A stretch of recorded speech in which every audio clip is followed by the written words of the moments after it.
Hey guys, welcome to another episode of The Vinyl Den, your channel for record collecting by record collectors. I'm Nick. It's Tuesday, time to talk about some new releases coming out this Friday, November 3rd.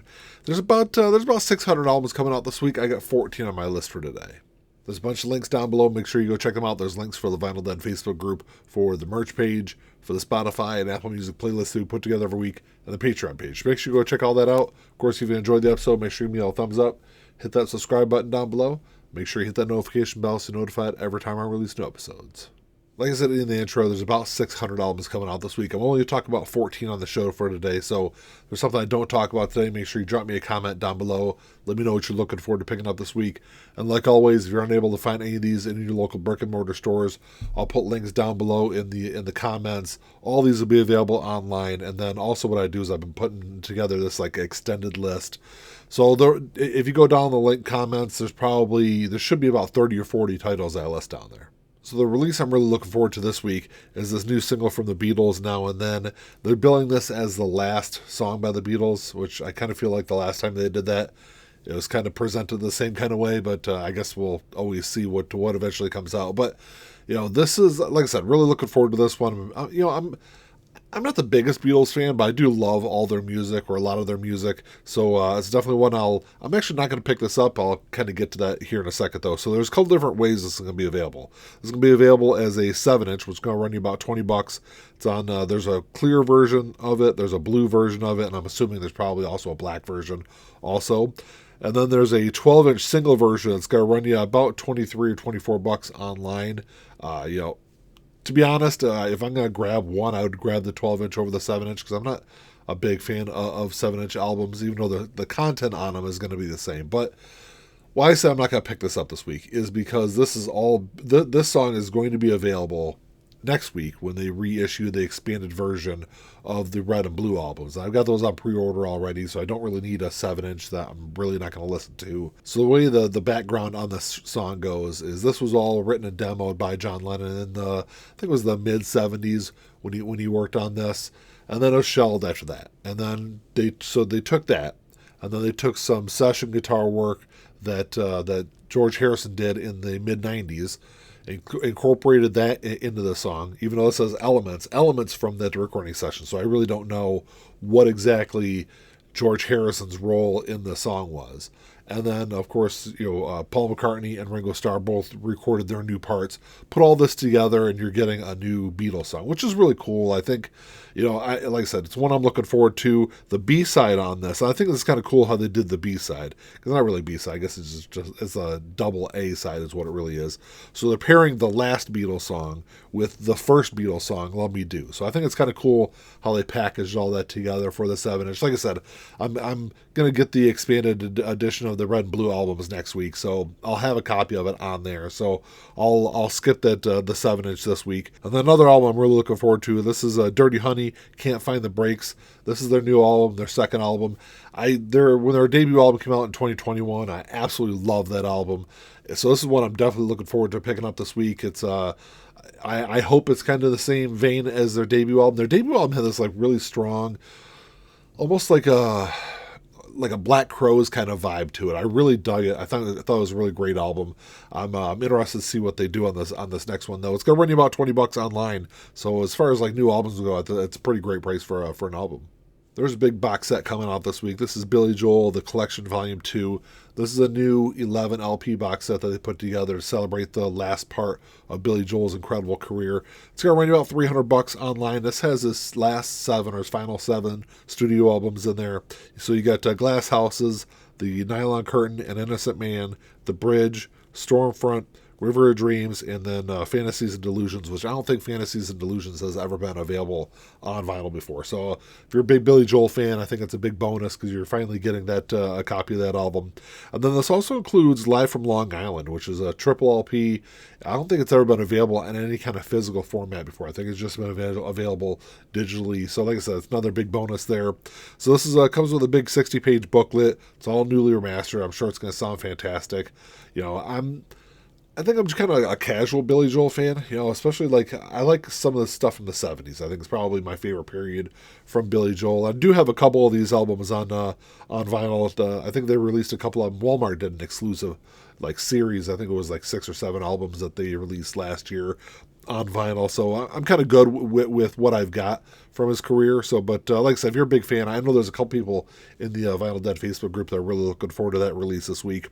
And then you also got Billy Joel Piano Man getting reissued for the like 17,000th time. It was also part of that series that Walmart did last year.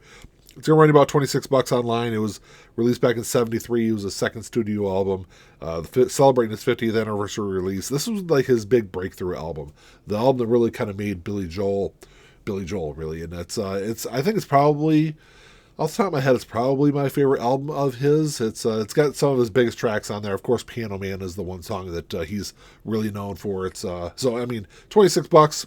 It's not a bad album to grab if you don't have a copy of it. There's a couple other deluxe editions coming out this week. You got Bob Marley, Catch a Fire, which is a fantastic Bob Marley album. One of my favorites of his career. This was released in '73, his 5th studio album, celebrating his 50th anniversary. This is a 3 LP and 1 12-inch single album release, so it's going to run about $75. This was, in my opinion, like the pinnacle of Bob's career. So what's included in this? You get the standard album. Then you get live at the Paris Theatre in London, which was never officially released. It's been bootlegged a bunch of times over the years. Then you got a bonus disc of alternate and extended editions. There's also instrumental tracks on here. And then the 12-inch single has 3 additional live tracks, and that's got B-side etching.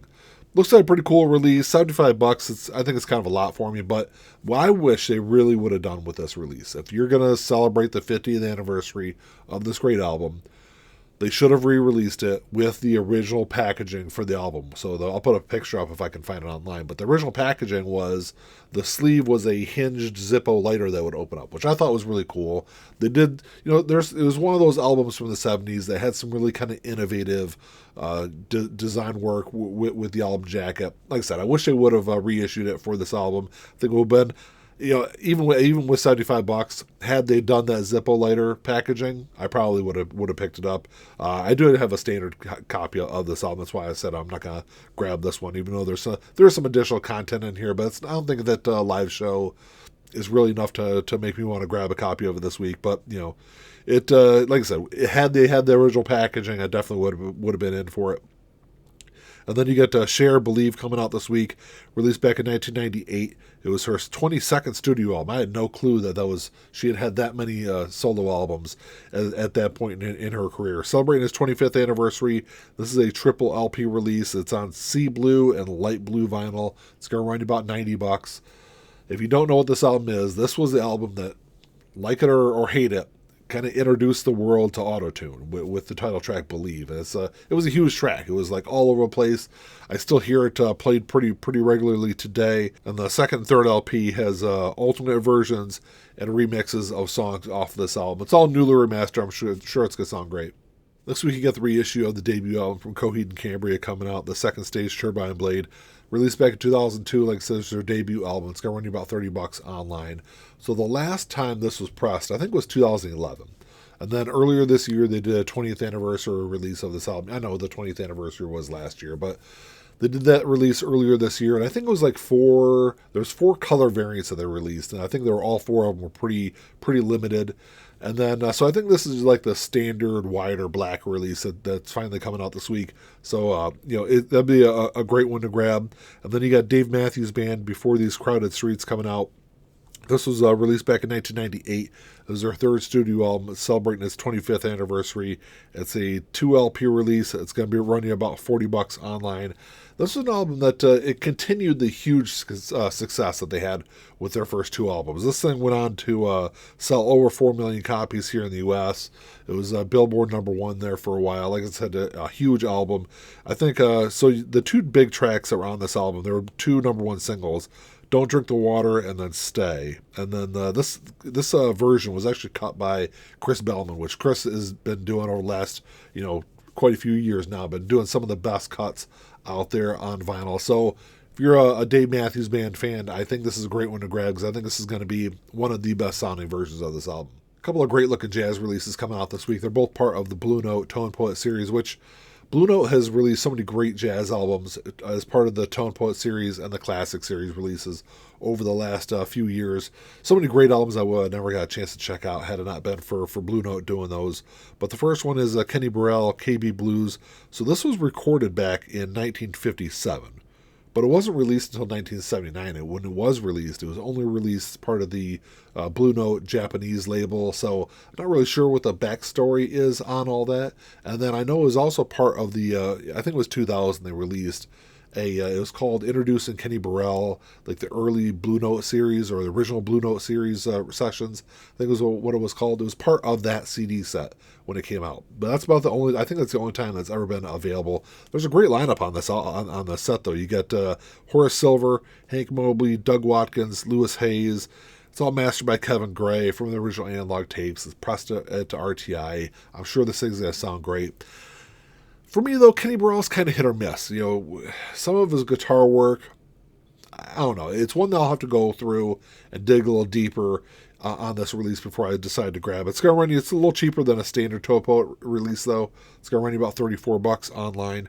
And then the second one is Jack Wilson, Easterly Winds. This is one I'm not familiar with at all. I don't think I've ever listened to any Jack Wilson stuff. This one's going to be a little more expensive. It's going to run you $39 online.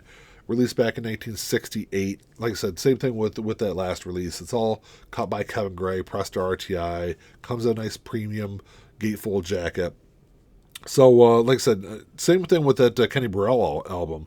This one's got a great lineup on here. Also, you got Lee Morgan, Garnett Brown, Jackie McLean, Bob Cranshaw, Billy Higgins. It's got a bunch of great reviews, so it's definitely one I'll probably grab that one, and maybe I'll wait on that Kenny Burrell. This week you get Time Fades Away by Neil Young getting reissued. This was first released back in 1973, which I don't know why there's so many albums coming out this week. They're all celebrating 50th anniversaries. It's actually quite a few of them. But so this is his first live album. It's going to be on clear vinyl. Like I said, celebrating his 50th anniversary. This one's only going to run you about $16 online. I don't know. Generally, there's not a big difference between what I'm seeing online to what I'm seeing in my local record stores. There is with this release. Like I said, $16 online for this. And my local stores are like $23 to $25. So I think it's a big price difference for an album that's, even $23 to $25 is still a pretty cheap price. So this with this release, this is all the backing band that he used to record Harvest, which is my favorite Neil Young album.